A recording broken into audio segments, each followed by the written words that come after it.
금 공급이 수요를 못 따라가가지고 대폭 올라가는 겁니다. 우리가 투자를 할 때는요, 국내 금을 사시는 것이 좋습니다. 그 실물로 사든지 ETF로 사든지. 금이 올해 한 70% 정도 올랐고 은이 한 160%, 170% 정도 올랐거든요. 그리고 은 같은 경우는 그 이유가 AI입니다.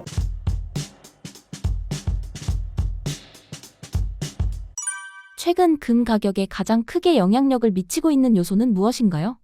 최근이라는 단어가 좀 애매모호하긴 한데, 어떻게 보면은 2008년에 미국의 금융위기가 있었잖아요. 그때부터 전 세계 중앙은행들이 금을 파는 매도자에서 금을 사는 매수자로 전환을 했습니다. 왜냐하면 그때 미국이 금융위기를 무마하기 위해서 달러를 엄청나게 많이 찍어냈고, 확실히 2008년부터 달러를 찍어낸 속도가 더 가팔라졌고요. 2020년 코로나 후에 더 가팔라졌습니다. 그러니까 중앙은행들은 돈을 찍어내는 그 기관들이기 때문에 가장 잘 알죠. 이거는 좀 너무 많이 찍는 것 같은데, 야, 이거 미국 채권 이거 가치가 있나? 이런 식으로 해가지고, 야, 미국 채권에만 믿으면 안 되겠다, 우리 금도 좀 사자, 이런 식으로 스탠스가 바뀌게 된 거고요.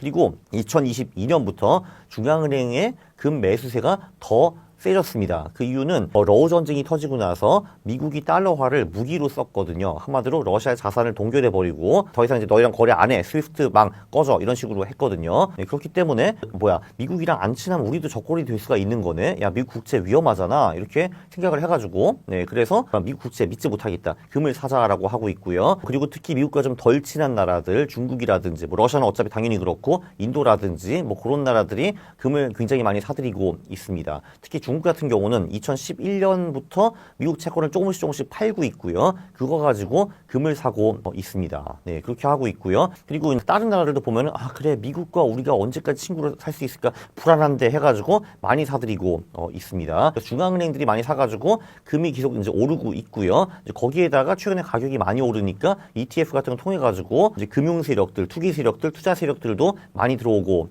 있습니다. 그리고 전통적으로 이제 중국인들과 인도인들이 금을 굉장히 좋아하고요. 이제 개인들도 금, 은 같은 거를 많이 삽니다. 특히 인도 같은 경우는 옛날에 여자들이 소유를 할 수가 없었어요. 오로지 자기 몸에 지니고 있는 것만 소유할 수 있다, 이랬거든요. 그래서 보통 이제 명절이라든지 생일이 있으면은 부인한테 금부치, 은부치를 잔뜩 사주는 것이 원래 인도의 전통이었어요. 그래서 태생적으로 그 중국 같은 경우는 이제 굉장히 불안할 때가 굉장히 많았잖아요. 전쟁도 많이 있었고 내전도 있었고 많이 도망가 다녀야 되고 하기 때문에 금, 은 이런 걸 되게 좋아했어요. 그거는 지금도 유지가 되고 있고, 그래서 중국, 인도 이제 개인 그 수요 이런 것도 굉장히 많습니다. 그래서 중앙은행, ETF 또는 기관, 그리고 개인 수요가 맞물렸다라고 볼 수가 있죠. 국내 금값과 국제 금값이 왜 다르고 국내 금값이 항상 더 비싼가요? 항상 비싼 건 아니고요. 사실 일반적으로는 거의 비슷하게 가기는 가는데요. 근데 가끔 이제 특히 작년 같은 경우는 한 2번 정도 국내 금이 국제 금보다 한 15%, 20% 튀었거든요. 그리고 다시 돌아왔는데, 이제 그 이유는 뭐냐 하면은 한마디로 한국에 실물 금이 좀 모자라기 때문입니다. 이게 이제 금값이 많이 오르고 사람들이, 야, 나도 이제 금을 보유를 해야지. 야, 금 ETF 나 그거 뭔지 모르겠고 난 이걸 내 손에 쥐고 싶어. 이 금이 내 손에 있어야 돼. 이렇게 하시는 분들은 금을 사야 되잖아요. 그런 사람들이 우르르 몰리는데 종로에서 당황하게 되는 거죠. 금 없는데요? 해가지고 그러면 당연히 금값이 올라갈 수밖에 없고, 어떻게 보면은 그렇게 실물 금을 사시는 분들도 그때는 그냥 묻지마 금 사기보다는 그러니까 금 ETF 같은 거 사가지고 좀 보유하고 있다가 나중에 금가격이 좀 내려오면 금을 사면 되긴 하는데, 묻지마 분들은 일단 사고 싶거든요. 내 손에 이걸 쥐고 싶기 때문에. 그렇기 때문에 일시적으로 대한민국에 있는 금 공급이 수요를 못 따라가가지고 이 대폭 올라가는 겁니다. 국제 금보다요. 그래서 이제 결론적으로는 이제 종로에서 또 이제 해외를 통해서 대거 금을 수입해 오고요. 그때는 다시 가격이 떨어지게 됩니다. 그래서 우리가 투자를 할 때는요, 금 가격이 국내와 국제와 비슷할 때는요, 그때는 주로 국내 금을 사시는 것이 좋습니다. 그 실물로 사든지 ETF로 사든지 둘 다 할 수가 있고요. 근데 이렇게 프리미엄이 발생을 해요. 이제 국내 금이 해외 금보다 10%, 20% 비싸진다 하면은 그거를 그때 일시적으로 팔고 해외 ETF로 피신해가 있다가 다시 프리미엄이 줄어들면은 이제 그때 다시 국내 금으로 갈아타는 거, 요것만 몇 번 해도 돈을 훨씬 더 많이 벌 수 있습니다. 금값이 1971년과 비슷하게 급등하는 현재 상황에서 앞으로 어떤 변화가 예상되시나요? 1971년 얘기를 하셨는데 그때 금 본위제라는 것이 깨졌습니다. 71년 전에는 달러가 금에 연동이 되어 있었어요. 그러니까 네가 35불을 가져오면은 내가 금 1온스를 주겠다라고 미국 정부가 약속을 했는데, 그래서 이제 프랑스가 가가지고 실제로 달러를 주고 금을 가져왔거든요. 그 다음에 영국이 달러를 주고 금을 가져왔는데 독일도 똑같은 걸 하려고 했어요. 그러니까 미국이, 야, 장난해 니네들아, 야, 우리 이제 금 없어, 꺼져 해가지고 우리 이제 더 이상 금을 안 줘, 이렇게 했거든요. 그리고 이제 금의 눈치를 보지 않고 돈을 막 찍게 했어. 우리 베트남 전쟁해야 돼. 복제해야 돼. 이렇게 했거든요. 그래서 그때부터 돈을 막 찍어내기 시작했고 인플레이션이 어마어마하게 생겼어요. 그때 70년대 미국에서. 그리고 금 가격도 당시에 35불에서 한 900불인가? 한 30배 정도 뛰었거든요. 그때. 그거 비슷하게 되지 않은가라고 이제 생각하시는 분들이 많이 계시는데 네. 그렇게 될 가능성이 꽤 높기는 합니다. 왜냐하면 지금 각국이 부채가 너무너무 많고 그 부채를 정상적으로 갚을 수 있는 방법이 없기 때문에 결국은 돈을 찍어내가지고 이자를 갚고 돈을 찍어내서 이자를 갚고 이런 식으로 해가지고 돈의 가치는 점점 더 하락하고 인플레이션이 올 가능성이 꽤 크거든요. 물론 그게 오늘 당장 온다는 건 아니고 중장기적으로 그렇다라는 겁니다. 실제로 지금 우리가 가진 화폐가 불태환 화폐라고 하거든요. 그러니까 금속으로 바꿀 수 없는 화폐인데 과거에서 이런 식으로 큰 제국, 미국 같은 큰 제국이 불태환 화폐를 시도한 거는 딱 한 번밖에 없었어요. 그게 이제 몽고 제국이었거든요. 13세기에 얘네들이 교초라는 이제 종이돈을 이제 발행을 해가지고 이제 썼는데 실제로 이렇게 생겼어요. 컸어요. 그때 교초가 이렇게 컸는데 그것도 처음에는 발행을 이제 별로 안 하다가 인플레이션을 낮게 유지를 하다가 나중에 전쟁도 해야 되고 복지도 해야 되니까 막 뿌렸거든요. 막 뿌리고 결국은 교초가 휴지 조각이 되고 당시에 금이나 은을 가진 사람들만 승리를 했는데 근데 그게 2020년에 30년에 40년대에 되풀이될 가능성이 높다고 저는 보고 있습니다. 그래서 장기적으로는 금, 은을 보유하는 것이 굉장히 좋아요. 트럼프 2기 출범 후 집권하는 동안에는 금이 계속 오를 거다라는 말이 있는데 어떻게 보시나요? 일리가 있다고 이제 보고 있고요. 특히 이제 25년 같은 경우도 금의 공급량이 늘어나지 않았어요. 오히려 소폭 감소했거든요. 사실 대부분 상품은 수요가 늘어나면 공급도 늘어나는 거잖아요. 예를 들면 이제 내가 유니클로 옷이 잘 팔린다라고 하면 유니클로가 옷을 더 많이 찍어내겠죠. 근데 금과 은은 그게 좀 어렵습니다. 왜냐하면 광산에서 실제로 채굴을 해야 되는 건데 이미 수많은 광산은 돌아가고 있고 새로운 광산을 발굴해가지고 거기서 금을 실제로 이제 캐어내는데 들어가는 시간이 최소 10년 정도이거든요. 근데 2019년부터 가격이 오르기 시작했기 때문에 사실 2030년까지는 새로운 금이 많이 공급되기는 어렵다라고 저는 생각을 하고 있어요. 근데 이제 트럼프 임기는 28년이 끝나기 때문에 그때까지는 금 공급이 크게 늘어날 수가 없거든요. 그렇기 때문에 가격은 그때까지 계속 우상할 가능성이 꽤 있다고 보고 있습니다. 다만 여기도 25년에 금과 은이 너무 많이 올랐기 때문에 26년에 1년 정도 쉬어가는 거 그거는 충분히 가능하다고 보고 있습니다. 금이 올해 한 70% 정도 올랐고 은이 한 160%, 170% 정도 올랐거든요. 그 이유는 이렇게 보면은 금이 그러니까 비트코인과 굉장히 흡사하고요. 가치 저장 수단으로 그리고 은이 이더리움과 굉장히 흡사합니다. 이더리움과 은 둘 다 투자 수단으로 쓰이기는 하지만 실제로 이게 활용도가 있는 거잖아요. 이더리움 같은 경우는 이제 뭐 디파이라든지 RWA 플랫폼의 주요 메인 코인으로 쓰이고 있고 그리고 은 같은 경우는 산업에서 많이 활용을 하게 되는데 저도 좀 깜짝 놀랐거든요. 아니 어떻게 170% 올랐냐? 뭐 저는 좋았지만 그래서 올랐는데 그 이유가 가장 결정적인 이유가 그놈의 AI입니다. 왜냐하면은 데이터 센터에 은이 필수적으로 많이 들어갈 수밖에 없고요. 왜냐하면 이게 전도율이 가장 좋습니다. 우리가 보통 전선을 놓을 때 구리를 놓잖아요. 구리가 사실 전도율이 은보다는 좀 안 좋은데 근데 훨씬 더 싸기 때문에 구리를 쓰는 거거든요. 근데 사실 이 AI 반도체는 스피드가 엄청 중요하기 때문에 특정 부분에는 무조건 은을 쓸 수밖에 없어요. 네, 근데 그래서 은의 수요가 폭발하고 있고 공급은 못 따라오기 때문에 은 가격이 폭등한 것이 굉장히 컸고요. 그리고 이제 은에서 또 부산물이라고 안티몬이라고 라는 것이 있어요. 근데 이 안티몬이라는 거는 옛날에는 또 이제 그거를 제정을 해야 되기 때문에 그게 번거로워가지고 그냥 갖다 버렸거든요. 심지어 벌금을 주고 버렸는데 근데 이 안티몬이라는 것도 AI 데이터 센터에 엄청나게 많이 들어간대요. 그래가지고 갑자기 이 쓰레기가 이제 금이 돼버린 거예요. 따당한 해가지고 안티몬의 변신. 그렇기 때문에 그것도 은 가격 상승에 좀 도움이 된 것 같습니다. 이 안티몬이라는 놈이 얘도 작년에 한 3배가 4배 올랐어요. 왜냐면 이게 AI 데이터 센터에 많이 필요로 하기 때문에. 네, 그렇습니다. 그래서 이제 은이 어떻게 보면은 투기 수요도 있고 금이 오르니까 같이 따라 오르는 것도 있는데 실제로 이제 AI 데이터 센터에서 수요가 어마어마하게 많기 때문에 오른 것도 분명히 있습니다. 금이 폭락하는 시점은 언제이고 언제쯤 사면 좋을까요?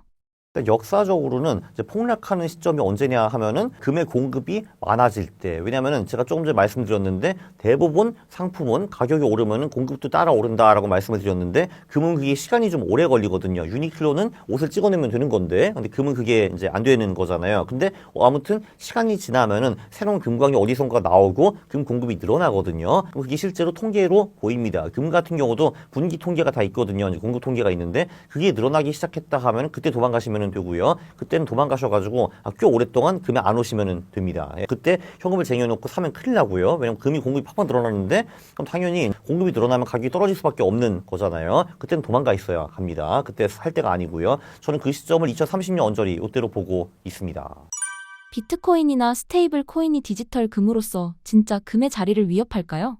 스테이블 코인은 달러 연동되어 있기 때문에 금이 될 수가 없죠. 왜냐면 달러는 가치가 떨어지잖아요. 왜냐면 달러 발행량이 계속 늘고 있기 때문에 스테이블 코인도 그래서 가치가 떨어지는 거는 당연하고요. 그래서 비트코인은 어떻게 보면은 처음부터 설계될 때부터 금의 약점을 해소하기 위해서 만든 거예요. 그러니까 금의 약점이 뭐냐 하면은 실제로 우리가 거래를 할 때 금을 쓰기가 좀 어렵다라는 거죠. 제가 예를 들면 커피를 수입하는데 브라질에다가 금을 보내줄 수는 없는 거고, 그럼 그 브라질 사람은 미국에서 커피 기기를 사는데 그걸 다시 미국으로 보내고, 이건 너무 번거롭잖아요. 할 수가 없고 너무 위험하죠. 누가 훔쳐가면 어떻게 이게 금을. 그래서 그게 안 되기 때문에 대부분의 경우 이제 금을 금융기관이나 정부에 보관을 하고, 정부나 금융기관은 우리한테 이 차용증을 줬습니다. 야, 이거 가져오면 내가 너한테 금을 줄게, 이렇게 한 거거든요. 근데 대부분의 경우 정부나 금융기관이 장난을 쳤어요. 그러니까 금을 이제 창고에 한 개를 가지고 있는데 이런 거를 10개, 20개를 발행을 하는 거죠. 설마 찾으러 오겠어 하는데, 근데 어떤 경우는 찾으러 오거든요. 저기 여기 종이가 있습니다. 금을 주세요 하는데 우리 금 없는데요? 이렇게 되는 거죠. 그래서 문제가 많이 생겼는데, 이제 비트코인 같은 경우는 그 이동의 문제를 해결했습니다. 디지털 세상이니까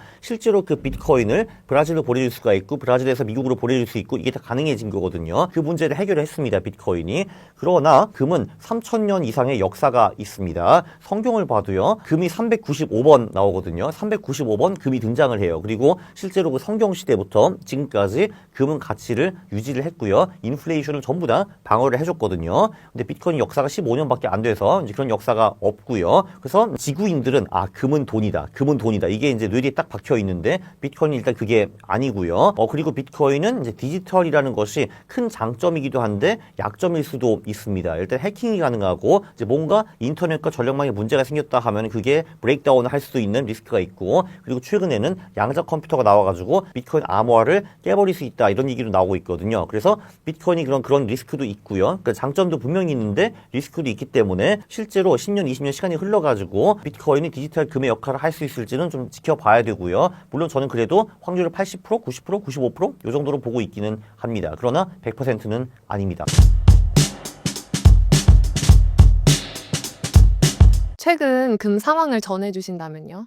최근에 이제 금 가격이 다시 상승 흐름을 타기 시작했다, 이렇게 볼 수가 있어요. 아무래도 이거의 가장 중요한 이슈는 12월 FOMC였다라고 저도 생각을 하는데요. 이번 FOMC 때 금리가 인하됐잖아요. 근데 이 포인트가 이제 금 가격에 있어서 워낙 좋은 포인트입니다. 금 가격에 있어서 가장 중요한 요소가 뭔가라고 하면은 실질금리라는 데이터를 뽑을 수가 있거든요. 실질금리는 쉽게 말해서 금리에서 물가를 뺀 값이에요. 그러면 이 실질금리가 낮아질수록 금 가격한테 좋은 건데, 이걸 바꿔 말하면 금리는 낮아질수록, 그 다음에 물가 상승률은 높아질수록 좋은 거다. 그런 측면에서 이번 금리 인하가 금 가격에 좋은 이슈다, 이렇게 볼 수가 있어요. 근데 이제 이 12월 FOMC에서 단순히 금리 인하에 대한 이야기만 나왔던 게 아니라 한 400억 달러 규모의 그 양적 완화는 아니지만 그와 되게 유사한 돈 푸는 정책이 시작된다, 이제 내년 초부터 이렇게 시작된다라는 이야기가 나오면서 이게 점점 시장을 더 뜨겁게 만든 거죠. 그럼 사람들은 이렇게 생각을 하는 거예요.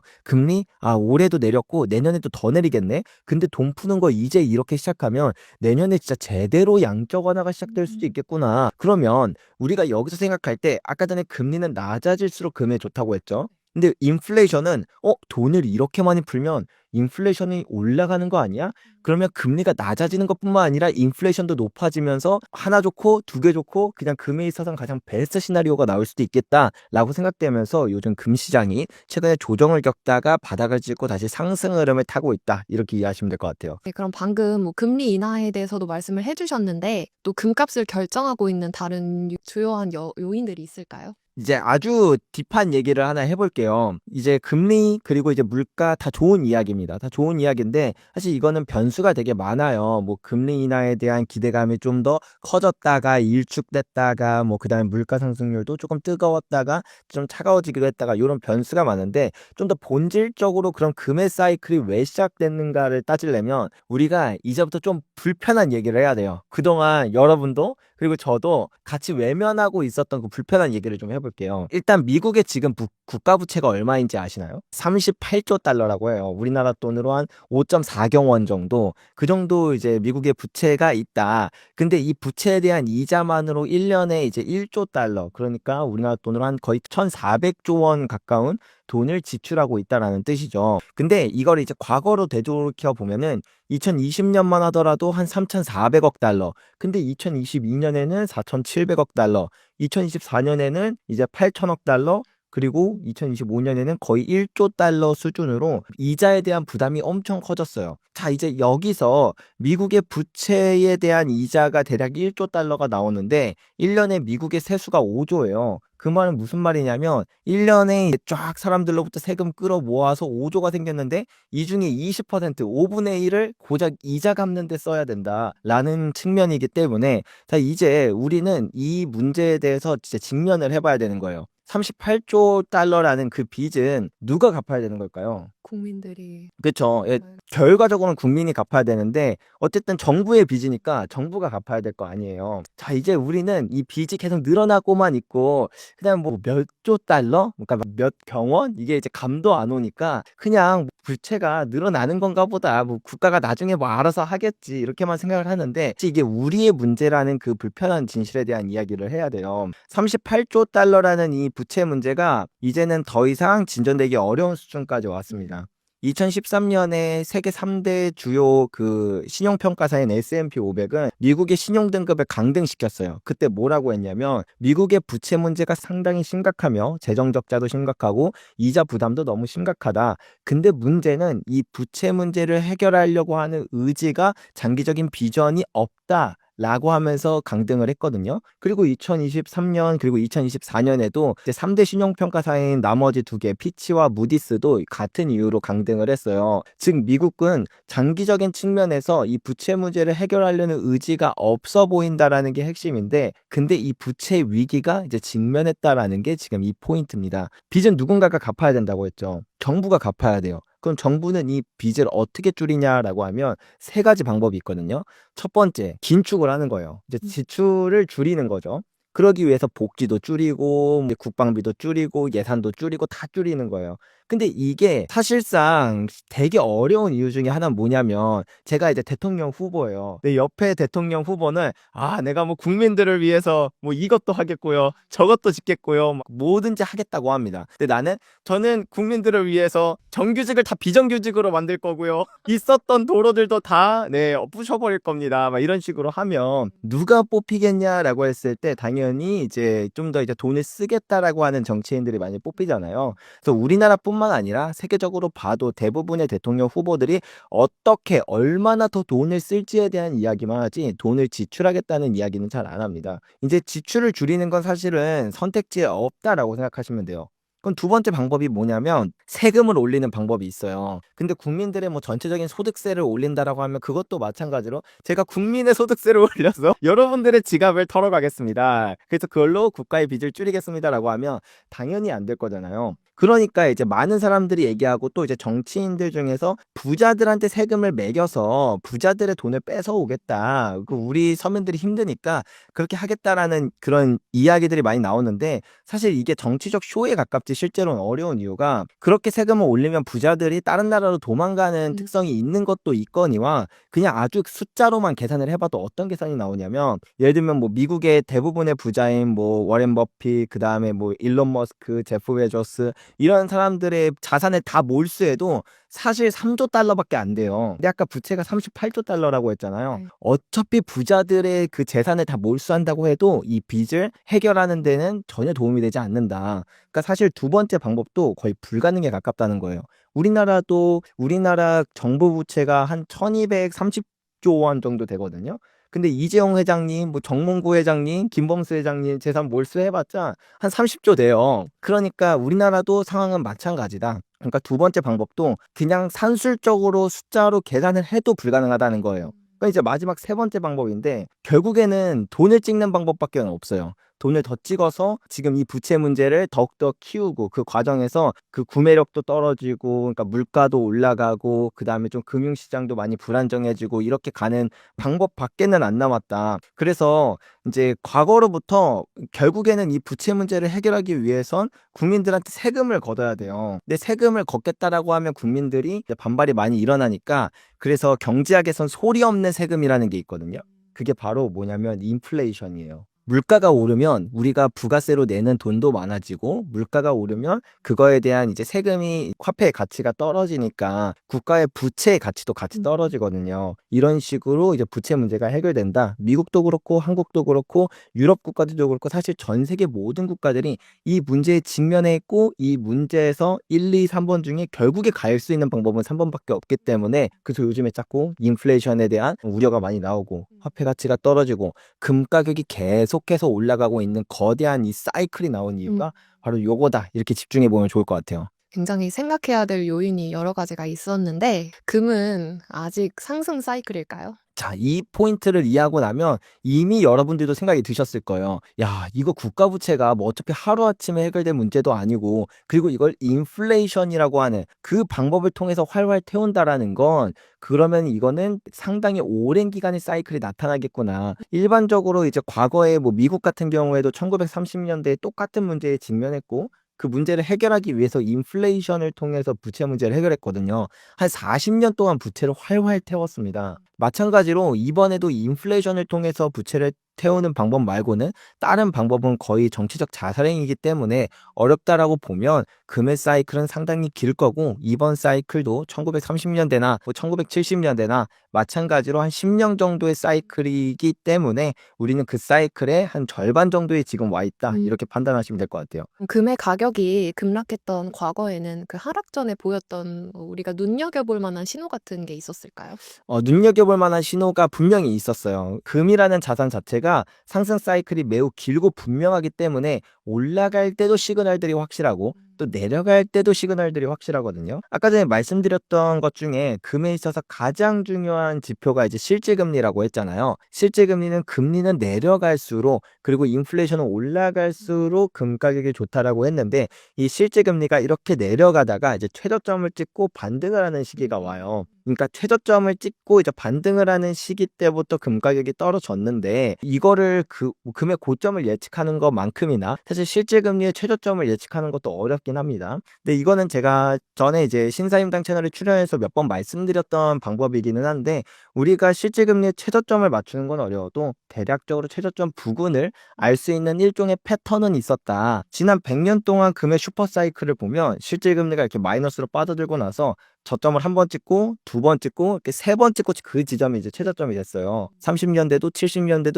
2000년대도 세 번의 상승 사이클 모두 똑같은 패턴이었거든요. 네. 즉 첫 번째 저점보다 두 번째 저점이 더 낮고 두 번째 저점보다 세 번째 저점이 더 낮다라는 이 패턴을 이용하면 우리는 두 번째 저점을 찍고 이제 실질금리가 올라갔다가 다시 세 번째 저점을 향해 달려가는 그 포인트에서 두 번째 저점을 이렇게 지나갈 거란 말이에요. 이 두 번째 저점을 지나가는 이 지점에서 충분히 뭐 이 정도면 최저점 부근이겠구나라고 생각하고 이제 금을 매도한다라고 했을 때 머리 꼭대기는 아니더라도 거의 어깨 부근에서 매도할 수 있었다. 그래서 이런 패턴을 이용할 수 있는 방법도 있고 또 하나는 금이 이제 방금은 수요의 측면에서 얘기를 한 거예요. 실제 금리가 낮다라는 건 현금의 가치가 빠르게 떨어진다는 거고 사람들이 그러니까 실물로 도망간다라는 금을 산다라는 이야기니까. 근데 반대의 측면에서 공급의 측면도 볼 수가 있어요. 공급량, 그러니까 금의 생산량이 늘어나면 금이 좀 흔해지니까 금에 대해서 이제 가격이 떨어지는데 영향을 미치게 되고 반대로 공급이 줄어들기 시작하면 금이 더 귀해지는 거니까 가격이 올라간다. 그래서 실제로 생산량이 줄어드는 시점부터 금의 슈퍼사이클이 시작됐는데 이게 최저점을 찍고 상승하기 시작할 때 적어도 한 2년 정도는 상승하는 모습이 나타나면 이쯤에 이제 매도 타이밍이겠구나 이제 이렇게 생각하면서 이제 매도를 한다라고 해도 이것도 이제 거의 어깨쯤에서 팔 수 있는 좋은 투자 모멘텀이 됐다. 그렇기 때문에 사실은 뭐 이거 외에도 뭐 가격 모멘텀을 이용할 수도 있고 다양한 매도 시그널들이 있지만 금 자체는 우리가 중요하게 생각해야 될 건 일단 상승 사이클이 길다. 그리고 그 상승 사이클에 우리가 중반부에 있고 아직 매도 시기까지는 꽤나 남았다. 그리고 마지막으로 매도한다라고 할 때 내가 막 조급하게 매도할 필요 없이 금은 고점 기간에서 짧게는 1년 길게는 한 2, 3년까지 충분히 매도할 수 있는 시간을 주기 때문에 너무 이렇게 조급하거나 마음의 불안을 갖고 투자하실 필요는 없으니까 걱정 마셔라 이런 말씀 드리고 싶어요. 네. 그렇다면 현재 우리나라 투자자분들은 금을 좀 비축을 해둔 상황일까요?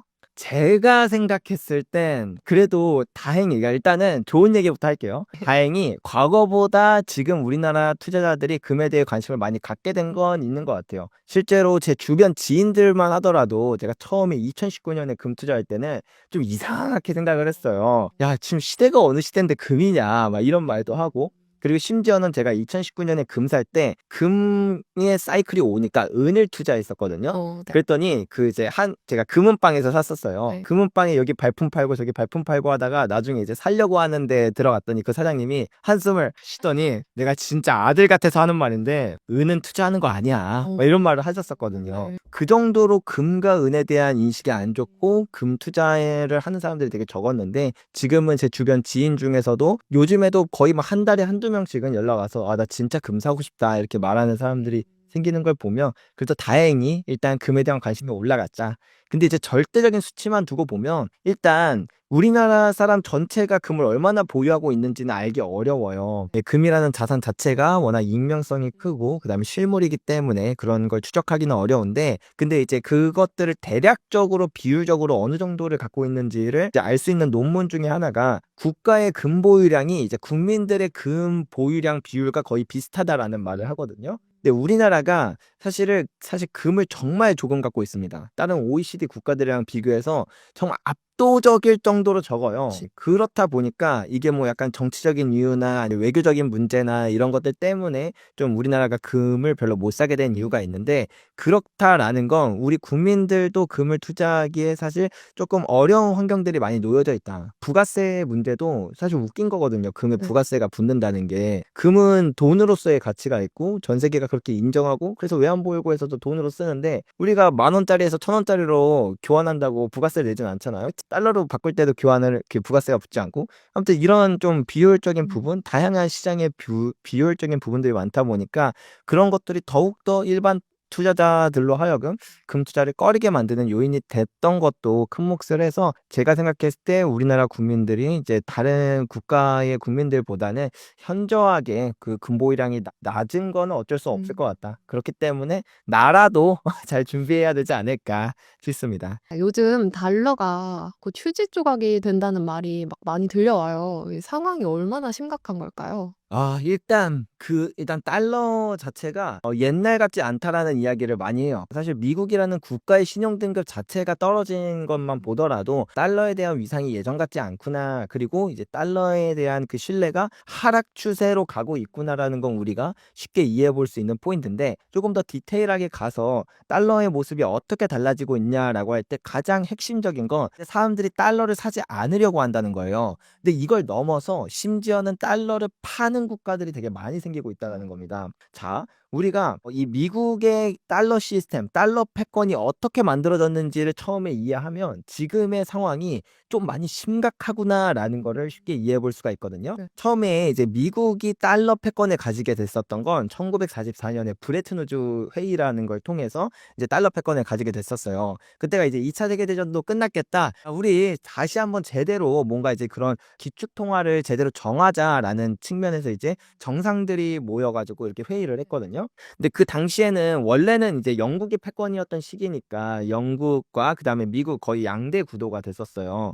그래서 미국에서는 당시에 뭐 지금도 경제학의 아버지라고 불리는 케인즈가 나와서 우리는 방코르 시스템이라는 방식으로 화폐 시스템을 만들자. 원래는 그 전까지는 금이 돈이었거든요. 근데 금만 돈으로 쓰니까 금이 1년에 생산량이 한 1.2% 정도밖에 안 늘어요. 전체 량에서. 그러니까 막 세계 경제는 3% 4%씩 성장하는데 금의 생산량이 그 정도로 부족하다라는 건 이제 시장에 돈이 부족해지는 현상이 자주 나타날 거 아니에요. 그러니까 이런 그 생산량을 좀 보완하기도 하고 그다음에 금 자체도 변동성이 어느 정도 이제 좀 있을 수도 있으니까 금뿐만 아니라 은이나 동, 구리 뭐 그다음에 원유 이런 것들 다 하나의 바스켓에 모아서 그거랑 이제 그 어떤 특정 통화 하나랑 교환할 수 있는 이런 화폐 시스템을 만들자라고 제안을 했는데 근데 이제 미국 측면에서는 그때 미국이 전 세계 금의 70%를 독점하고 있었거든요. 그러면 무슨 말도 안 되는 소리냐. 금으로 가야지. 금으로 가면은 세계 금의 70%를 독점하고 있는 미국이 가장 파워가 세지거든요. 그래서 당시 국무장관이었던 헨리 키신저가 말도 안 되는 소리 하지 말라면서 까버렸어요.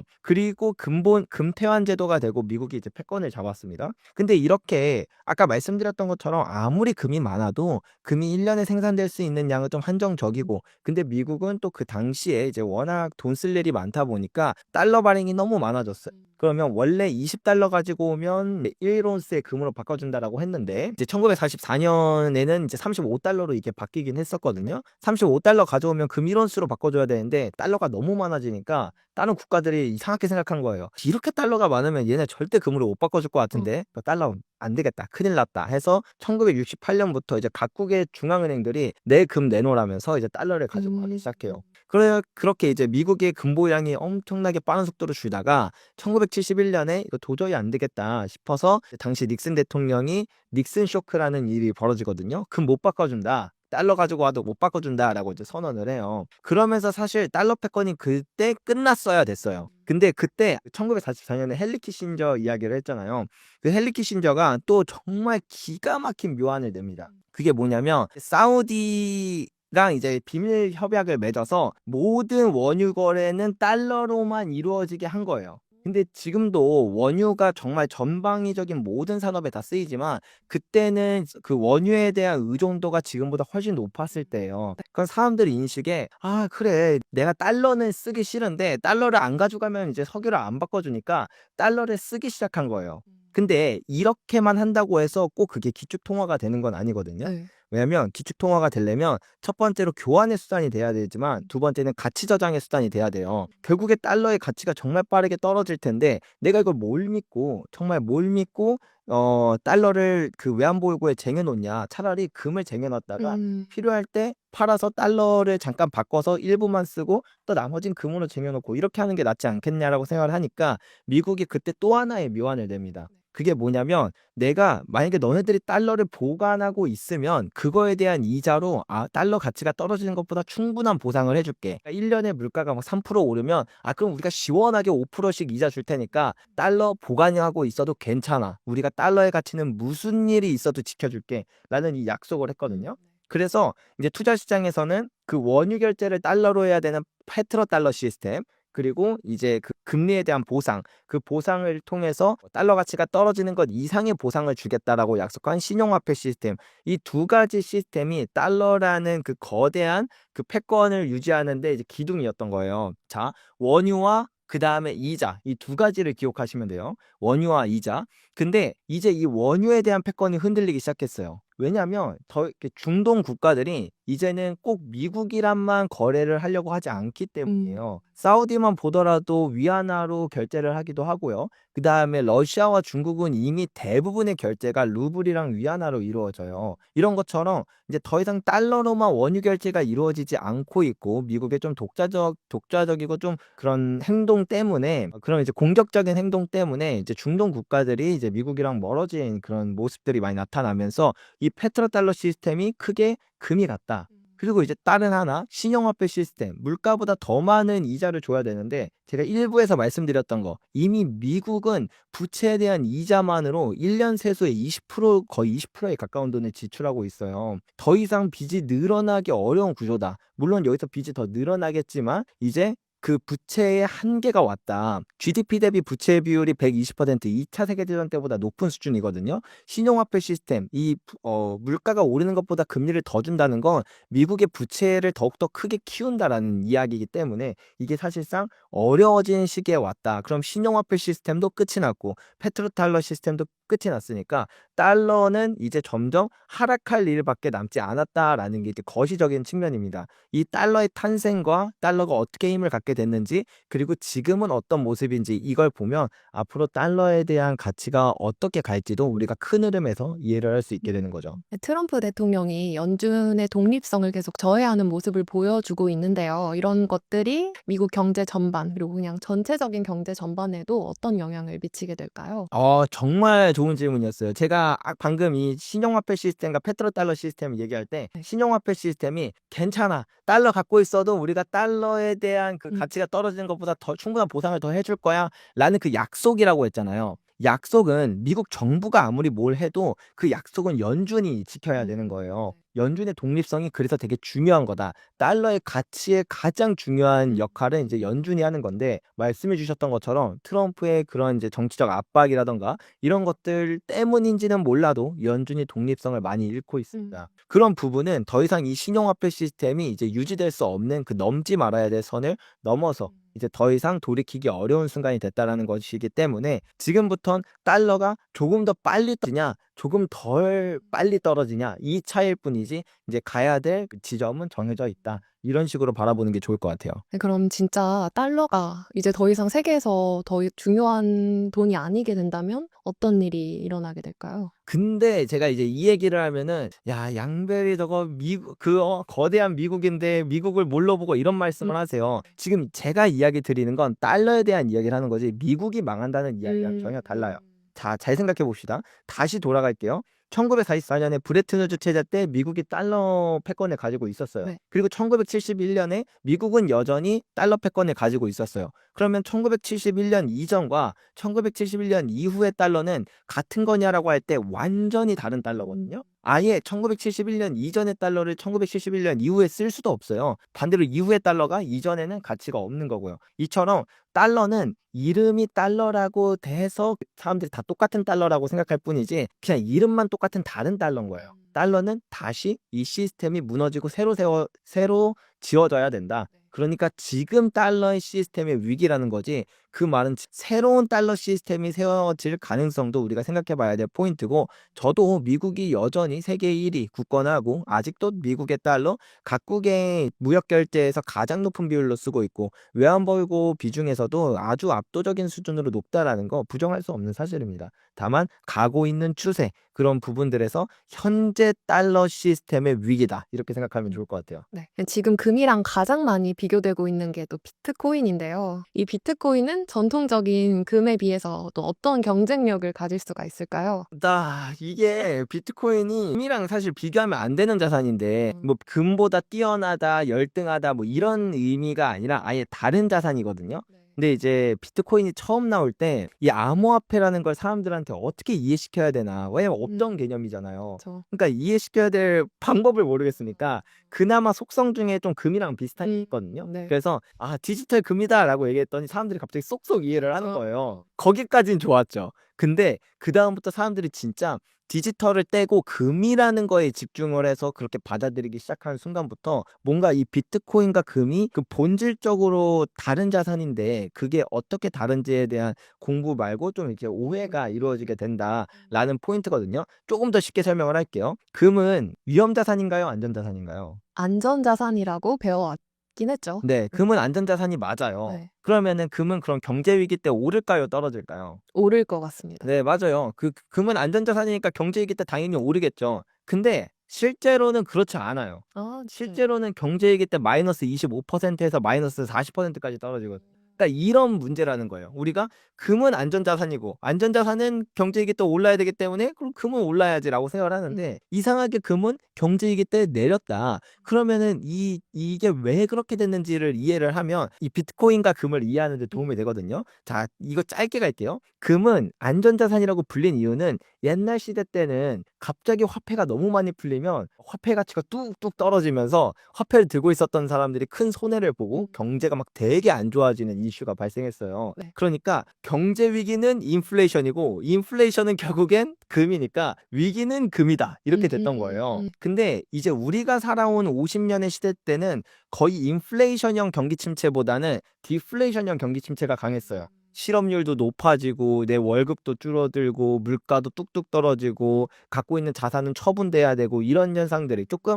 예전의 위기와는 다른 모습들이 많이 나타나다 보니까 이런 위기 때는 사실 현금이 짱인데 우리가 그 옛날에 배웠던 인류 수천 년 동안 이루어졌던 위기는 금이다랑 좀 다른 위기인 것을 떼놓고 그냥 위기는 금이다라는 생각만 해서 이제 그렇게 바라본 거다. 마찬가지로 비트코인도 이게 디지털 금이라고 불리게 된 이유는 네. 첫 번째 희소성이 있고요. 그런 측면에서 또 두 번째 얘는 가장 매력적인 건 투명성이 있습니다. 그러니까 우리가 비트코인을 투자할 때 가장 중요한 부분은 블록체인에 대해서 중요하게 생각을 해야 돼요. 비트코인 자체도 가치가 있지만 그거의 본질적인 가치는 바로 블록체인에 있다라는 뜻이거든요.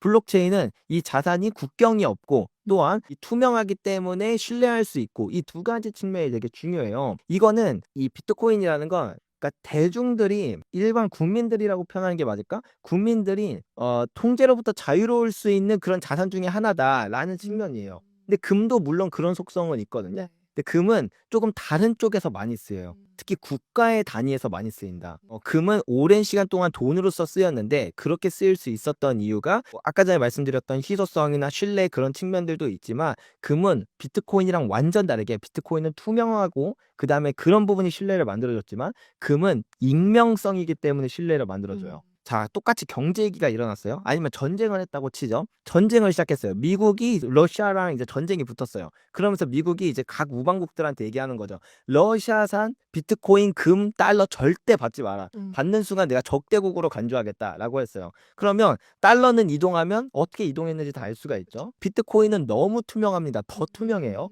얘는 진짜 그 100개로 쪼개서 뿌려도 그게 100개가 어디로 갔는지가 전부 다 알 수 있거든요. 그럼 러시아 외환보유고에서 있던 혹은 러시아 은행이 갖고 있던 그런 비트코인은 어디로 이동하든지 추적이 가능하기 때문에 그거에 대한 경제적 제재를 할 수가 있어요. 근데 금 같은 경우에는 얘를 녹이면 이게 러시아산 금인지 한국산 금인지 알 길이 없다는 겁니다. 그래서 과거부터 지금까지 금을 이제 일반 국민들도 그렇고 그다음에 국가들도 그렇고 그렇게 많이 보유하려고 했던 이유는 첫 번째로 익명성, 통제가 불가능하다라는 부분이 있고요. 두 번째는 사용 가치가 있기 때문이다라는 게 있어요. 이것들도 많이 잘 모르시는데 금이 이제 뭐 반도체, 뭐 금리, 우주 산업 이런 데도 많이 쓰이고 주얼리로도 쓰이잖아요. 그러면 만약에 과거의 역사를 돌이켜 봤을 때 1930년대에도 국가가 국민들의 금을 몰수했던 때가 있었거든요. 그러면 예를 들면 금리 빼갈 거 아니잖아요. 그래서 내가 금 소유하기만 해도 징역 10년형이었거든요. 근데 금리 있다고 해서 수갑을 채우진 않을 거 아니에요.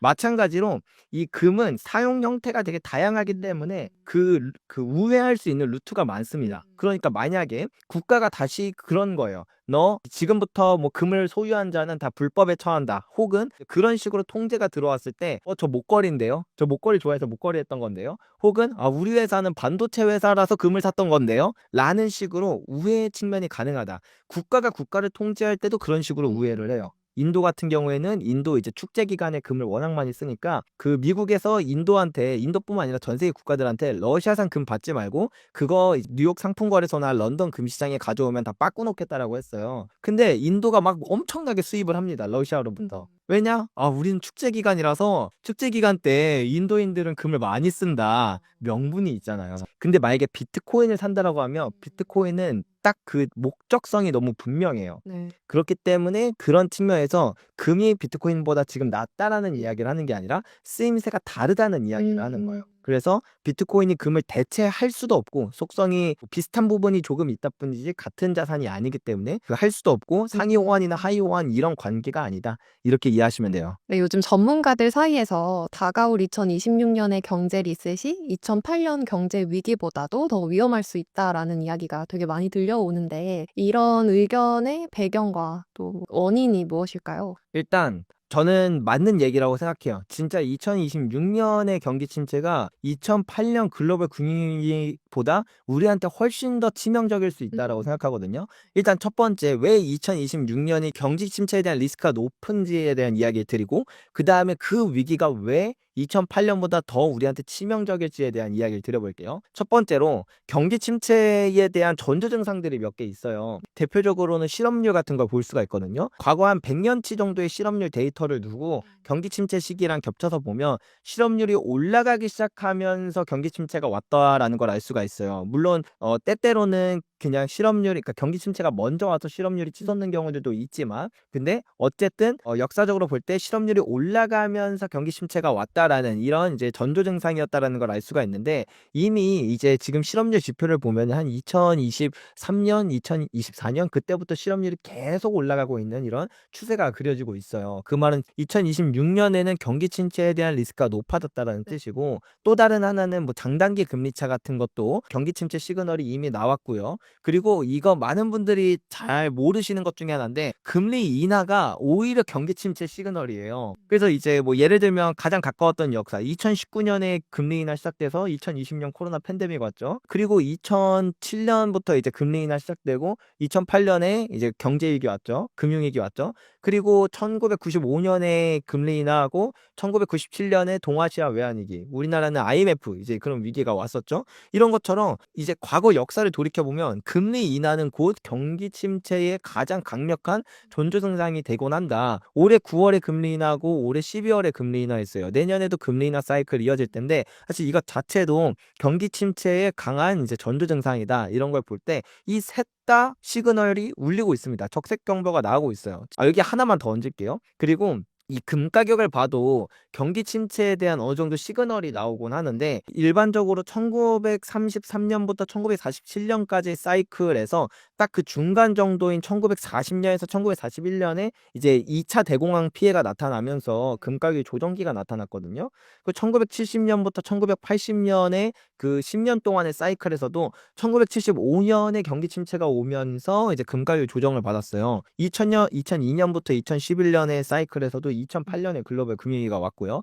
즉, 이 전체 사이클의 중반부가 경기 침체가 오기 좋은 시기라는 건데 이번 사이클은 2019년부터 2030년 정도까지 되는 그런 사이클이에요. 네. 2026년은 또 여기 한 절반 정도 되거든요. 이런 전체적인 상황과 맥락과 이제 지표들을 두고 볼 때 내년에 경기 침체 확률이 높다라는 건 팩트다. 그렇다고 뭐 100% 온다 이런 얘기를 드리는 게 아니라 자 그렇기 때문에 확률이 높아지면 그에 대한 우리는 포트폴리오나 이제 나름대로의 대비를 해두어야겠죠. 근데 문제는 이번 위기는 2008년과 좀 다른 양상이고 그리고 되게 우리에게 치명적일 수 있다라고 말씀드리는 포인트가 옛날에는 위기가 온다 그러면 사람들이 셋 중에 하나를 했어요. 현금을 갖고 있거나 달러를 사거나 아니면 금을 사거나 보통 하는데 금을 사는 경우는 사실 잘 없고 그리고 이제 달러나 현금을 갖고 있는 경우가 되게 많거든요. 일반적으로 뭐 지금 투자 많이 하시고 계시겠지만 그래도 대부분의 분들이 나는 투자는 위험해서 잘 안 해. 달러 투자도 결국에 투자 아니냐 위험하다 이렇게 말씀하시면서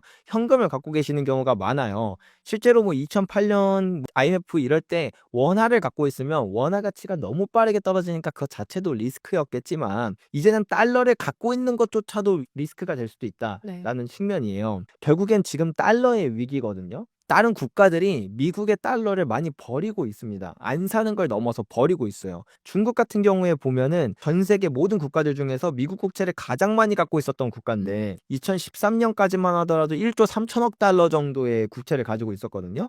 근데 그게 이젠 7천억 달러 수준으로 거의 절반으로 줄었어요. 그리고 그 다음으로 가장 많이 갖고 있는 거는 미국의 최대 우방국이라고 불리는 일본이에요. 근데 일본이 이제 더 이상 미국 국채를 사줄 수 있을 만큼의 여력이 별로 없습니다. 20년물, 30년물 국채금리 치솟고 있죠. 엔캐리 트레이드 문제 20조 규모, 엔캐리 트레이드도 지금 막 붕괴 위기다 이런 이야기도 나오고 있고요. 미국의 물가 상승률도 올라가고 있고 일본 자체도 그 미국 국채를 사줄 만한 여력이 없다. 그래서 사실 2024년 3분기에는 일본 투자자들이 미국 국채를 대거 팔았어요. 거의 620조 원 규모로. 그런 측면에서 볼 때 전 세계에서 가장 많은 미국 국채를 갖고 있는 두 국가를 보면 미국 국채를 안 사는 걸 넘어서 심지어 팔고 있는 분위기다. 근데 여기에 더불어 다른 국가들을 본다고 해도 유럽 국가들 다 경기 침체 때문에 힘들어서 미국 국채 못 사줘요. 그 다음에 뭐 한국을 포함한 이런 신흥국들은 우리나라도 우리나라 환율 지키기 힘들어 죽겠는데 무슨 미국 국채를 사요. 그러니까 여력이 안 되죠. 이런 것처럼 달러가 신용을 잃고 있고 가치가 떨어지고 있다. 플러스 다른 국가들은 사줄 여력이 안 되거나 심지어는 팔고 있다. 이런 부분들이 달러의 가치가 점점 더 빠르게 떨어질 거라는 그런 흐름 속에 있다는 겁니다. 자, 여기서 이제 내년에 만약에 경기 침체가 온다라고 치죠. 이때 이제 당연히 또 중앙은행들은 뭐랄까요? 돈을 풀겠죠. 뭐 금리도 낮추고 양적 완화도 할 거예요. 여기서부터 중요한 포인트인데요. 자, 이제 2008년 글로벌 금융위기 때 돈을 어마어마하게 풀었습니다. 거의 지난 100년 동안 풀어야 될 화폐를 단 5년 만에 풀 정도로 많이 풀었거든요. 근데 인플레이션이 안 왔어요. 돈이 그렇게 많이 풀었는데 인플레이션이 안 오니까 사람들이 야 이거 돈 풀어도 인플레이션 안 오나 보다. 2020년 코로나 팬데믹 때 지난 200년 동안 풀었어야 될 화폐를 한 달 만에 풀었어요. 근데도 직후에는 인플레이션이 안 왔어요. 근데 여기서 우리가 생각해 봐야 될 포인트는 돈을 푼다고 해서 왜 인플레이션이 바로 나타나지 않을까에 대한 생각을 해봐야 되거든요. 왜냐면 돈을 풀 때 어떻게 푸느냐 누구한테 푸느냐가 중요한 포인트인 거예요. 양적 완화라는 정책을 통해서 돈을 풀잖아요. 네. 양적 완화는 미국 중앙은행이 이제 미국 중앙은행뿐만 아니라 이제 다른 중앙은행들도 국채를 사주면서 국채를 갖고 있었던 사람한테 현금을 뿌려주면서 이제 돈을 뿌리는 거예요. 자, 그러면 국채를 누가 많이 갖고 있냐라는 거죠. 일반 개인들이 국채를 많이 갖고 있을까요? 물론 국채 투자하시는 일반 투자자분들도 계시지만 대부분 은행, 보험, 투자기관, 투자은행들 이런 기관들이 대부분의 국채를 보유하고 있어요. 그러면 국채를 사주면서 돈을 뿌리면 돈이 어디로 가냐? 투자 기관들한테 돈이 간다라는 거예요. 네. 투자 기관들한테 100억이 갔어요. 그럼 투자 기관들은 그걸로 뭘 할까요? 투자 기관이니까 투자를 하겠죠. 투자 기관들한테 돈이 가면 투자 기관들은 투자를 해요. 투자의 주체니까. 네. 그러면 물가가 상승하는 게 아니라 자산 가격이 올라가게 되겠죠. 그래서 2008년 이후부터 보면은 그 주식 시장도 부동산 시장도 뭐 금도 다 같이 올라가는 상승 사이클이 나타났었다. 에브리띵 랠리라고 불리는 그런 상승 사이클이 나타났었다. 인플레이션이 아니라 자산 인플레이션이 나오는 거예요. 양적 완화를 하면. 근데 2020년 코로나 팬데믹 때는 양적 완화도 했지만 근데 이제 돈을 그 투자 기관한테만 뿌리는 게 아니라 가게들한테도 뿌려줘요. 막 기본소득제도 막 이제 학자금 지원 이런 것들 있잖아요. 우리나라도 보면은 그때 당시에 재난지원금 이런 형태로 돈을 많이 뿌렸죠. 가게들은 소비의 주체예요. 저 재난지원금 받은 걸로 바로 친구한테 카톡해서 야 뭐 먹을래? 이렇게 했었거든요. 저희 같은 경우에는 가게들은 소비의 주체이기 때문에 소비를 합니다. 소비의 주체한테 돈이 들어간다라는 건 그만큼 소비가 많아지고 인플레이션에 가장 직격탄을 날린다라고 볼 수 있어요. 2020년 코로나 팬데믹 이후부터는 통화정책뿐만 아니라 재정정책을 함께 쓰면서 이 돈이 단순한 형태로 풀리는 그런 투자 기관한테만 푸는 양적 완화 정책뿐만 아니라 가게한테도 돈을 뿌리는 그런 정책들을 사용하기 시작했다. 2026년에는 당연히 그보다 더 강한 형태의 그런 재정 정책이 나타날 수밖에 없다라는 걸 우리가 이해를 한다라고 한다면 화폐 가치가 정말 훨씬 더 빠른 속도로 떨어질 거라는 거예요. 그러면 누가 가장 위험하냐면 아무것도 안 하고 가만히 있는 사람이 제일 위험해요. 옛날에는 아무것도 안 하면 반은 간다라는 말을 하거든요. 맞아요. 제가 대학교 2학년 때였나? 그때 이제 모의 투자 대회를 나갔어요. 그 당시에 제가 마지막에는 3등까지 찍었는데 근데 그 전에 기간의 중반부쯤 됐을 때 그때 이제 랭킹 52가 아무것도 안 한 수익률 0%였거든요. 참여자가 진짜 몇천 명, 뭐 몇만 명이 되는데 가만히 있어도 반을 가는 게 아니라 50등을 해요. 그러니까 그런 것처럼 아무것도 안 그러니까 가만히만 있어도 반을 가는 게 이제 지금까지 우리가 살아왔던 시기였고 그랬는데 이번에 2026년 위기는 가만히 있는 사람이 어쩌면 가장 위험할 수 있는 위기다. 그래서 이제 각 전문가들마다 2026년이 위험하다, 진짜 우리에게 위험하다라고 이야기하는 이유가 이렇게 우리가 아니라 진짜 우리한테 위험하다라는 이야기가 이 부분 때문에 나온 거다. 이렇게 이해하시면 돼요. 또 최근 들어서 각국 중앙은행도 금을 막 사들이고 있다는데 이것도 위기 시그널로 봐야 할까요? 아, 맞습니다. 각국의 중앙은행들이 금을 사고 있는 이유도 이 위기의 시그널이라고 생각해 볼 수 있어요. 아까 전에 달러의 위기라는 이야기를 드렸잖아요. 네. 달러를 안 사고 있고 심지어 달러를 팔고 있다. 그러는 이유는 바로 달러의 가치가 빠르게 떨어지고 있고 앞으로 더 떨어질 거라고 생각하기 때문도 있고요. 두 번째는 달러를 보유하고 있는 것 자체가 오히려 리스크라고 느끼는 거예요. 왜냐하면 2022년에 러시아가 우크라이나를 침공하니까 네. 미국이 이제 경제적 제재인 스위프트 제재를 했어요. 그러니까 미국 달러로 쟤네 거래 못하게 막아버려 이렇게 해버리기도 하고 심지어는 러시아의 외환보유고에 있는 달러 자산을 다 이제 동결시켜 버렸거든요. 그러니까 그걸 본 다른 국가들도 생각하는 거죠. 야, 나 외환보유고에 달러 이만큼 담아놨는데 이거 지금까지 나 안전자산이라고 믿었건만 막상 진짜 위험한 순간이 오면 이건 안전자산이 아니라 내 목줄을 챌 수도 있구나 라고 생각하면서 더 이상 달러는 안전자산이 아니게 된 거예요. 자, 안전자산이라고 하면 우리가 달러와 그 다음에 금 이 두 가지를 이야기합니다. 근데 이제 더 이상 달러가 안전자산이 아니게 되면 이 어마어마한 시장에 있었던 돈들이 다 금으로 이동할 수밖에 없는 거겠죠. 그래서 각국의 중앙은행들이 2022년부터 매년 사상 최고치 수준의 금 매입을 이어나가고 있고 올해도 마찬가지로 그런 흐름이 나타나는 이유가 결국에는 이 전체적인 사이클 자체가 달러의 위기고 그게 이제 2026년에 우리에게 정말 큰 치명타를 먹일 수도 있는 그런 리스크가 같이 잔재에 있다 이렇게 생각하시면 될 것 같아요. 네, 그럼 앞으로도 계속 금의 수요가 증가한다고 봐도 될까요? 결국엔 달러가 떨어진다. 달러라고 보기보다 더 큰 범위에서 보면 이 화폐 너무나도 많이 불렸던 이 화폐가 결국에는 시스템이 이제 종말로 가고 있다라고 하는 측면이 금 가격을 더 밀어올리는 요소고 여기서 스마트 머니들부터 똑똑한 사람들부터 이제 먼저 이제 금으로 빠져나가고 있는 거다 보니까 그 제가 어디서 들었는지는 모르겠지만 가라앉는 배에서는 일찍 뛰어내릴수록 생존 확률이 높대요. 그렇게 이제 먼저 똑똑한 사람들 그걸 눈치챈 사람들부터 뛰어내리고 있다 이미 가라앉는 배에서. 그래서 우리도 지금도 사실은 뛰어내릴 수 있거든요. 네, 지금이라도 뛰어내리는 걸 고려해 보시는 게 어떨까라는 말씀 드리고 싶습니다. 네. 투자를 아직 안 해본 사람은 그럼 여기서 어떻게 해야 할까요? 일단 제가 계속 말씀드렸던 것처럼 가만히 있는 게 가장 큰 리스크이기 때문에 이럴 때는 뭐 꼭 금을 사셔라, 뭐 뭘 하셔라 라기보다도 배분을 해야 되는 게 되게 중요해요. 네. 가만히 있는 게 아니라 내 자산을 흩뿌려 놓는 거죠. 나는 아무것도 안 한다. 난 위험해서 투자라는 걸 안 한다라는 게 사실은 되게 모순인 게 뭐냐면 투자를 안 한다라는 거는 현금을 갖고 있다라는 거고 현금도 또 원화를 갖고 있다는 거잖아요. 그거는 원화라는 자산에 내 모든 자산을 몰빵해 넣었다는 뜻이에요. 몰빵만큼 위험한 게 있을까요? 근데 이제 사실 화폐들도 그 가치에 대한 등급을 매기면 원화가 그렇게 높은 가치의 화폐는 아니에요. 외국인 투자자들 입장에서 만약에 미국 투자자인데 너 뭐 투자했어? 했더니 나 원화에 오늘 몰빵했어 라고 하면은 무슨 느낌인지 아시겠죠? 네. 그런 것처럼 사실 가만히 있는 게 위험한 거기 때문에 내 자산을 좀 안전자산들도 어느 정도 담아놓고 위험자산이더라도 뭐 주식이나 부동산 같은 것도 이제 어느 정도 배분을 해서 담아놓는 걸 생각하셔야 된다. 그렇기 때문에 또 아직은 저는 그래도 뭐 그게 하루아침에 나오는 건 아니니까 시간은 충분하니까 뭐 금도 한번 보시고 그 다음에 주식도 한번 보시고 비트코인 같은 것도 한번 보시면서 내 자산을 어떻게 배분해 놓을지에 대한 생각을 해보시는 게 더 중요할 것 같습니다. 최근 금 가격이 너무 많이 올라가지고 과연 지금 투자를 해도 될런지가 가장 궁금한데요. 지금 투자해도 괜찮을까요? 일단 과거랑 비교해서 많이 비싸긴 하죠. 지금 뭐 한돈 산다 그러면 거의 80만 원을 줘야 되는 거니까. 근데 작년만 하더라도 한 50만 원대면 살 수 있었고 아니 올해 초만 해도 한 딱 50만 원 정도면 살 수 있었어요. 근데 이게 거의 지금 80만 원까지 올라오다 보니까 좀 많이 비싼 것 같다. 뭐 옛날에 20만 원일 때도 있었던 것 같고 그런데 이제 이런 생각을 많이금 하시는데 과거랑 비교하면 비싸다라고 느껴지는 게 맞죠. 근데 뭐 그렇게 따지면 국밥 가격도 과거보다 많이 올랐거든요. 그러면서 이제 앞으로 그럼 국밥 가격 한 최고점 찍었으니까 내려가겠다 이렇게 생각은 잘 안 하잖아요.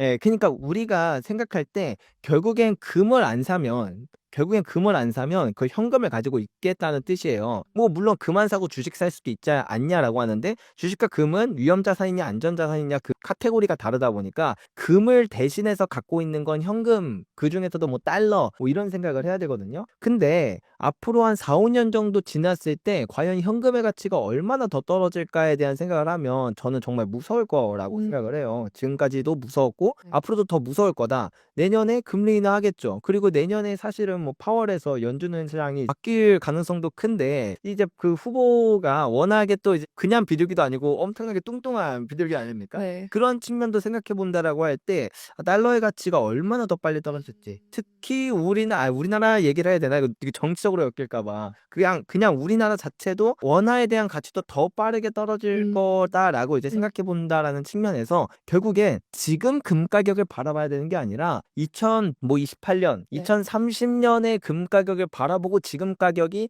싸냐 비싸냐를 우리가 생각을 해야 돼요. 이제 결국엔 그거는 화폐의 가치에 대한 문제로 귀결이 되는 거고 그렇게 했을 때 화폐의 가치가 2030년에 지금이랑 비슷한 수준이겠다라고 생각한다면 그러면 과감하게 금 안 사셔도 돼요. 오히려 다 그냥 현금을 갖고 있는 게 더 나은 선택일 수 있습니다. 하지만 지금처럼 혹은 어쩌면 지금보다 더 빠르게 화폐의 가치가 떨어진다라고 한다면 그거는 지금 금 가격은 터무니없을 정도로 싼 거다 이렇게 생각을 해보셔야 되거든요.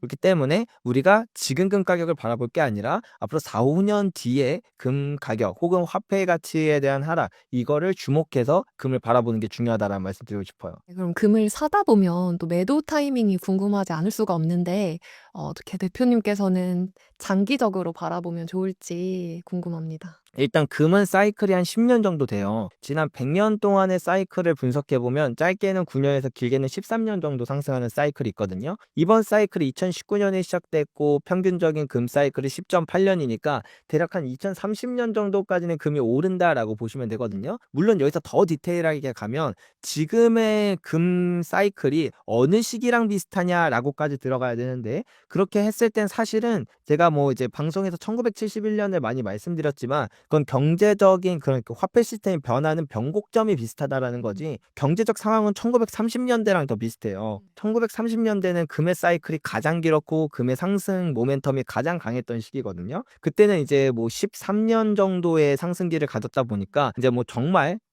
길게 간다면 1932년까지도 상승장이 이어질 수 있겠고, 일반적인 그런 상승률을 기준으로 볼 때 2030년까지 상승할 거라는 걸 생각해 본다면 지금은 아직도 상승 사이클이 한참 남았다. 그리고 이제 상승 사이클의 후반부로 갈수록 사실은 그 상승률이 훨씬 더 드라마틱해지기 때문에 우리는 이런 측면을 바라보면서 아직은 매도에 대한 고민을 하기보다는 어떻게라도 금 한 돈이라도 더 모아야 될까라는 그런 생각을 해야 될 때가 아닌가라고 개인적으로 생각을 하고 있습니다. 대표님께서 되게 오랫동안 금 거래소도 운영해 오셨다고 들었습니다. 실제로 금 투자자들이 언제 금을 막 사고 파는지도 되게 궁금하거든요. 이거는 진짜 기가 막힌 게 있어요. 진짜 기가 막힌 게 있습니다. 가격이 올라야 사람들이 관심을 갖고 금을 투자하는 사람들이 많아져요. 근데 제가 이제 뭐 금거래소를 운영하기 전에도 개인적으로 금 공동구매 막 이런 것도 하면서 이 그 업계에 계속 있었었거든요. 보면은 금 가격이 막 오를 때는 한 돈, 10돈 이런 거 사는 사람들이 엄청 많아요. 근데 이제 금 가격이 좀 조정기가 오고 횡보가 오고 이제 가격이 좀 저렴할 때는 큰 손씩 막 1kg, 2kg 막 이렇게 막 진짜 뭐 적게는 몇 억에서 많을 때는 수십억씩 사시는 분들 되게 많이 오거든요. 대표적인 예를 하나 들어드릴게요. 올해만 하더라도 올해 딱 이제 10월에 피크 찍고 그 다음에 이제 딱 조정기가 왔어요. 그러자 이제 11월쯤 됐을 때 제 그 주요 고객 중에 한 분이 집에 은이 한 15톤쯤 있으시거든요. 이분이 갑자기 이거 수상하다 하면서 은을 1.5톤을 더 사겠다라고 하셨어요. 가격으로는 대략 한 40억 정도 됐던 것 같아요. 한 40억 정도? 그 정도를 이제 사시면서 그때 하셨던 말이 뭐였냐면, 일단 그러니까 사람들이 너무 공포에 질려 있는 것 같다라는 거, 그리고 은의 공급이 되게 부족하다라는 그런 이제 해외 이슈들을 보시면서 이 은 가격 뭔가 심상치 않다라는 그런 말씀을 하신 뒤에 제가 이제 뭐 다 옮겨드렸어요. 이렇게 하나하나 집에 다 이렇게 옮겨드렸습니다. 1.5톤을. 그날 죽을 뻔했는데 그리고 나서 지금 같은 폭등이 일어났다. 근데 사실 이분이 딱 그 올해 한 6월, 5월 그쯤에서 똑같은 말씀을 하시면서 은을 그때 4톤을 사셨었거든요. 네. 그리고 나서 이제 10월에 이렇게 폭등을 했는데, 그런 것처럼 뭐 이게 뭐 우연일 수도 있고 아니면 뭐 그냥 그분만의 그런 걸 수도 있는데, 근데 되게 재밌는 건 그런 비슷한 시기에 이분뿐만 아니라 그런 큰 분들이 유독 몰려서 온다라는 거예요. 즉 가격이 막 오르면서 과열되고 네. 기치 프리미엄 막 이런 이야기가 나올 때는 일반 이제 뭐 그 조막손이라고 표현해도 될지 모르겠지만 막 한돈, 10돈 이렇게 조금 소액으로 투자하시는 분들이 엄청나게 대거 들어오고, 그다음에 가격이 좀 조정이 이루어지고 이제 횡보가 나오고 이제 저평가될 때는 그렇게 큰 손분들이 많이 사는, 이런 이게 진짜 기가 막힌 인간 지표가 있는 것 같기는 합니다. 그럼 큰 손분들을 따라가는 게 맞겠네요. 근데 아무래도 큰 손분들이 이제 물론 큰 손이 아니셔도 시장에 대해서 이제 꾸준히 관찰하시고 그런 분들이 계시겠지만, 큰 손분들이 그러니까 그 정도로 큰 손이 되시기 위해서는 오랜 시간 경험도 쌓이고 지식도 쌓이셨을 거 아니에요. 그렇죠. 그러니까 남들이 다 산다고 해도 그냥 딱 진짜 되게 그런 분들 만나보면 이성적이에요. 막 사람이 진짜 냉철하시거든요. 그래서 막 사람들 막 다 과열되고 막 금 더 간다 해도 네. 그냥 이렇게 팔짱 끼고 보고, 막 사람들 공포에 떨면서 막 어떻게 금 팔아야지라고 해도 그냥 팔짱 끼고 이렇게 보세요. 그냥 지금 주어진 상황만 딱딱 보고 그냥 그렇게 판단하는 게 되게 놀랍다. 그래서 그런 측면에서 바라본다라고 한다면 확률적으로 큰 선분들 살 때 나도 살 걸, 이제 이런 생각이 들더라고요. 이건 가정이긴 한데 금이 만약에 대폭락을 하는 상황이 온다면 일반 투자자들은 어떻게 대응하는 것이 좋을까요? 일단 금이 대폭락이 오기가 어려워요. 왜냐면 그 상승 사이클이라서 그런 것도 있지만, 그런 걸 제외하고도 네. 최고점을 찍고도 원래 대부분 주식이나 코인 최고점 찍고 떨어질 때 정말 무섭게 떨어지잖아요. 근데 금은 워낙 안정적인 자산이기도 하고 그렇다 보니까 뭐 최고점을 찍는다 그래서 폭락이 나타나진 않아요. 그 최고점 부근에서 상당 기간 횡보를 하다가 이제 서서히 또 떨어지고 되게 긴 시간에 걸쳐서 천천히 떨어지거든요. 그렇기 때문에 이제 금 투자하면서 폭락에 대한 걱정을 하실 필요는 없기는 한데, 근데 그렇다고 해서 아예 시나리오가 없냐라고 한다면 그건 아닌 게 오히려 금은 경제 위기가 오면은 네. 가격이 좀 크게 폭락을 해요. 2008년 글로벌 금융위기 때 마이너스 25%가 순식간에 떨어졌고 2020년 코로나 팬데믹도 정말 단기간에 금 가격이 뚝뚝 떨어졌었거든요. 그러니까 이게 왜 그러냐면 첫 번째로 대부분의 경제 위기가 이번 2026년은 좀 다를 수 있어요. 근데 지금까지 있었던 경제 위기가 다 디플레이션형 경기 침체였어요. 그러니까 물가가 떨어지는 거니까 현금의 가치가 올라가니 금 가격 같은 게 이제 좀 떨어지는 데 영향을 주겠죠. 그리고 두 번째는 금 가격이라는 게 선물 가격이에요. 그러니까 종이 계약 형태의 가격이고 투자자들이 레버리지를 이용해서 투자를 하는 그런 가격이다 보니까 이제 가격이 이제 경제 위기 오면서 마진콜 이슈가 나오게 되면은 그러면은 이제 갑자기 자산이 처분돼야 되는 일 때문에 원래 떨어지던 퍼센테이지보다 좀 더 급격하게 떨어지는 선물 가격이 그렇게 떨어지는 그런 부분 때문에 그렇게 느껴지는 게 있다. 그렇다라고 하는 그 리스크 하나만 두고 볼 때 우리나라 사람 입장에선 별 상관이 없는 이유 중에 하나가 우리나라는 그런 경제 위기가 오면 환율이 치솟거든요. 근데 금은 달러로 표시가 됩니다. 그러면 금 가격이 20% 정도 하락해도 막 $1 환율이 뭐 IMF 때 2.5배, 막 금융위기 때 거의 2배 가까이 치솟으니까 국내 금 가격도 거의 그 2배 가까이 상승을 해요. 그래서 우리는 우리나라 사람의 입장에서는 금을 보유하고 있는다라고 한다면 갑자기 폭락하는 유일한 시나리오인 이제 경제 위기 때 오히려 국내 금 가격이 상승하면서 내 자산을 더욱더 튼튼하게 지켜주는 버팀목이 되어준다. 이렇게 생각하시면 될 것 같아요. 네. 또 최근에 금 시장에서 또 굉장히 이슈가 되고 있는 게 있는데 중국에서 비밀리에 아, 이제 구축하고 있다는 골드 네트워크 들어보셨나요? 골드 네트워크. 야, 이게 진짜 무서워요. 이게 그 중국에 대한 이야기를 하면은 왜 그런지는 모르겠지만 아직까지도 우리나라 사람들이 중국 하면 뭔가 후진국 네. 뭐 약간 걔네들이 뭐 해봤자 어차피 미국한테 안 되지 약간 이런 분위기가 되게 있거든요. 물론 안 되죠. 미국이 얼마나 크고 강력한 국가인데요. 하지만 이게 정말 큰 균열을 일으키고 있다라는 부분들을 우리가 주목해 봐야 될 포인트예요.